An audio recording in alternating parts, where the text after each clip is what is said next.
There are about 10 different kinds of birds that seem to winter in the North Burial Ground in large numbers. You've got 4 of them today. You've got titmice and juncos there. I've become obsessed with getting pictures of titmice. I don't know why. Here you've got a chickadee, just for a second, and more juncos.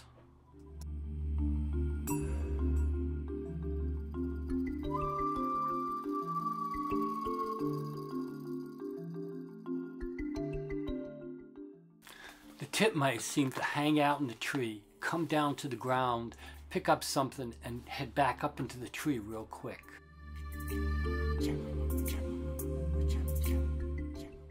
And over at the rainwater pool, we got a real long look at a song sparrow.